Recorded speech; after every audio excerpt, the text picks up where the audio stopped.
हाँ जी स्टूडेंट, आज हम स्टार्ट करने जा रहे हैं एसएसटी हिस्ट्री का। चैप्टर नेम है the making of the global world. इसमें हम जानेंगे कि जो वर्ल्ड है वो ग्लोबल वर्ल्ड कैसे बना। सबसे पहले हम ग्लोबलाइजेशन का मीनिंग समझ लेते हैं।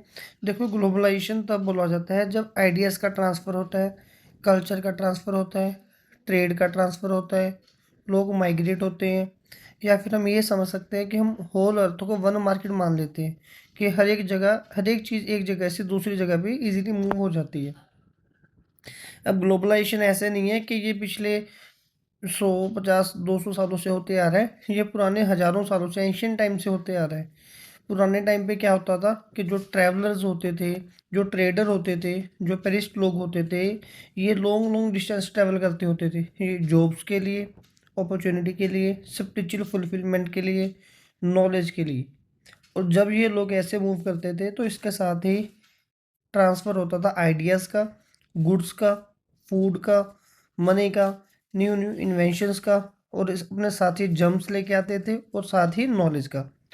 तो जो टॉपिक अभी हमने इस चैप्टर में पढ़ने हैं उनमें से जो वेरी फर्स्ट टॉपिक है that is silk route link the world.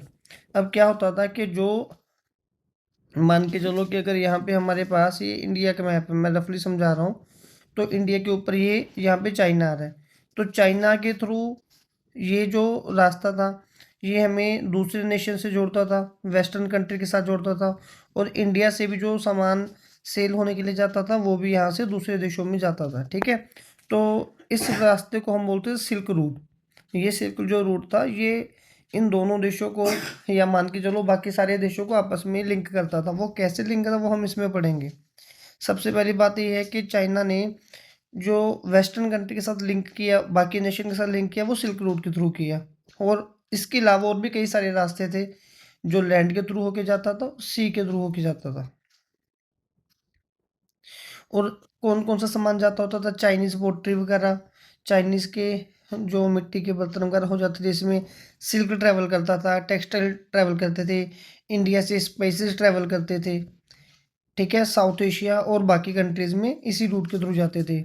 और इसके साथ साथ ही जब ये लोग अपना सामान सेल करते थे तो ये दूसरे देशों से गोल्ड और सिल्वर के कॉइन है या गोल्ड सिल्वर है उसको वापस अपने देशों में लेके आते थे। और जब ये लोग जाते थे इनके साथ ही इनके रिलीजन भी एक दूसरे देशों में आते जाते थे। जैसे कि क्रिश्चियन रिलीजन है, मुस्लिम है, बुद्धिज़्म है, मिशनरीज हैं, ये लोगों के जो रिलीजन है, ये इस रिलीजन के लोग जो हैं वो इंटरेज होते रहते थे ये सिल्क रूट के थ्रू। अब ऐसी बात नहीं है कि सिर्फ यही चीज़ें ट्रैवल होती थी। अगर कोई भी बंदा एक देश से दूसरे देश पे कहीं पे, अगर हम भी कहीं पे जाते हैं बाहर पिकनिक पे या घूमने फिरने, तो हम अपने घर से कुछ सामान ले जाते हैं खाने पीने के लिए। ऐसे ये लोग भी ऐसे करते थे, जब ये लॉन्ग टाइम के लिए एक देश से दूसरे देश जाते थे तो अपना फूड साथ लेके जाते थे। अब जैसे कि चाइनीज़ फूड है, तो ये चाइना के लोग जब अपने देश से दूसरे देशों में जाते थे तो उस अपने साथ ही अपना फूड भी वहाँ पे छोड़ के आ जाते थे। जैसे कि नूडल्स हैं, चाइना में इसको नूडल्स बोलते थे, लेकिन वेस्ट में इसको स्पैगेटी का नेम दिया गया। फिर कुछ कॉमन फूड भी ऐसा था, जैसे कि पोटैटो हो गया, सोया हो गया, ये इंडिया यूरोप में इंट्रोड्यूस करवाया गया। इसके बाद अब जो यूरोपियन लोग हैं वो पोटैटो ज़्यादा खाने लग गए, क्योंकि इसमें दो क्वालिटी थी, एक तो ये हेल्दी फूड है, दूसरा ये काफ़ी सस्ता होता था। तो यूरोप के लोग हैं, जब वो पोटैटो खाने लगे तो उनकी लाइफ है वो बढ़नी शुरू होगी, वो ज़्यादा जिंदा उन्होंने लाइफ को जीना शुरू कर दिया। लेकिन कभी कभी अगर ये सस्ता फूड है, अगर इसकी क्रॉप फेल हो रही है, तो वहाँ पे हमें इरिश फेमाइन भी देखने को मिला। इरिश फेमाइन में क्या हुआ था कि हज़ारों लोग पोटैटो की फसल फेल होने की वजह से उनकी डेथ हो गई थी मिड 1840s में। तो ये इरिश फेमाइन 1 मार्क्स एमसीक्यूज में आ जाता। लास्ट टॉपिक है हमारे पास कॉन्क्वेस्ट, डिसीज एंड ट्रेड। अब क्या हो रहा था कि 16th सेंचुरी में जो क्रिस्टोफर कोलंबस था उसने ये यूरोप का, इसने सी रूट के थ्रू अमेरिका को डिस्कवर कर दिया। अब जब इसने सी रूट के थ्रू अमेरिका को डिस्कवर किया तो जो यूरोप के लोग हैं वो जाके अमेरिका में अपनी कॉलोनीज सेट करने लगे। ठीक है, यहाँ के लोग अमेरिका जा रहे हैं, वहाँ पे जाके ट्रेड करने के लिए, अपनी कॉलोनी सेट करने के लिए वहाँ पे जाना इन लोगों ने शुरू कर दिया। अब ये लगता होता था कि ये जो यूरोप के लोग हैं जब ये अमेरिका पहुँचे, अमेरिका से फूड, मिनरल, उनके रिसोर्सेज, उनका रॉ मटेरियल ये वहाँ से निकालते थे और अब ये दूसरे देशों में बेच देते थे बिजनेस करने के लिए। ठीक है। अब इसके बाद जो मिड 16th सेंचुरी हमारी चलती आ रही थी, उसमें क्या हुआ, हमारे पास जो एशिया, अमेरिका, यहाँ तक अभी हमने यही देखा है कि एशिया और अमेरिका ये सी रूट के राही यूरोप ने फाइंड कर लिया था इनको। तो अब आगे जाके क्या हुआ कि जो पुर्तगीज पीपल थे और जो स्पेनिश पीपल थे, इन लोगों ने अमेरिका को कॉलोनाइज कर दिया। कॉलोनाइज करने के लिए इन लोगों ने किसी भी अभी फ़िलहाल किसी आर्म्ड फोर्स का, हथियारों का यूज़ तो नहीं किया, अपनी फ़ौज का यूज़ तो नहीं किया। इनका काम इनकी बीमारी ने ही चला दिया। अब बीमारी ने कैसे काम चला दिया? प्रॉब्लम ये थी कि यूरोप के लोगों के पास पहले से स्मॉल पॉक्स की बीमारी थी।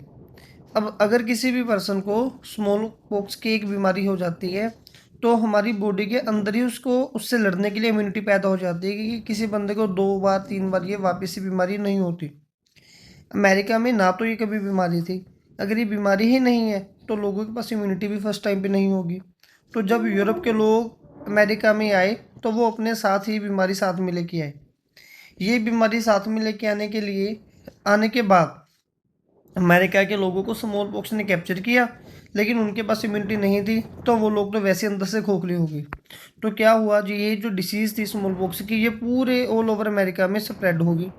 तो और यूरोप ने बिना हथियारों के ही अमेरिका के ऊपर अपना पूरा कब्जा कर लिया। अब यूरोप में भी कुछ प्रॉब्लम आई। 19th सेंचुरी में क्या हुआ, तो 19th सेंचुरी में क्या हुआ कि ये जो यूरोप के लोग थे, ये भी सफरिंग कर रहे थे ओवर पॉपुलेशन की वजह से, पॉवर्टी की वजह से, डिसीज़ की वजह से, नई नई बीमारियाँ यहाँ पे हो रही थी और वहाँ पे जो रिलीजियस कॉन्फ्लिक्ट हो रहे थे। ठीक है। तो इस वजह से लोगों ने क्या किया, यूरोप छोड़ के अमेरिका भागना शुरू कर दिया। जो हमने स्टार्टिंग में पढ़ा था कि इंडिया और चाइना जो बाकी देशों में अपना सामान सेल करते थे, ट्रेड करते थे, ये दोनों देश पूरे वर्ल्ड में रिचेस्ट थे। लेकिन पता नहीं चाइना को अचानक से क्या हुआ, उसने खुद को आइसोलेट कर दिया, ओवर से कॉन्टैक्ट करने बंद कर दिए, तो चाइना से ट्रेड आना अपने आप कम हो गया। तो रिज़ल्ट ये रहा कि जो भी वर्ल्ड का ट्रेड था वो चाइना के पास तो जो रिसोर्सेज थे ऑलरेडी रिड्यूस थे, क्योंकि वो पहले से यूज़ करते आ रहे थे। अमेरिका के पास रिसोर्सेज, फूड, मिनरल बहुत ज़्यादा थे और ये अभी अभी तो डिस्कवर हुआ था, इसीलिए जो सेंटर ऑफ वर्ल्ड ट्रेड का ओरिजिन है वो अमेरिका की तरफ आ गया, चाइना और इंडिया की तरफ से वो कम हो गया। तो ये फ़िलहाल हमारा इतना ही चैप्टर था और हमें इतने चैप्टर ये एग्ज़ाम के लिए पढ़ना है।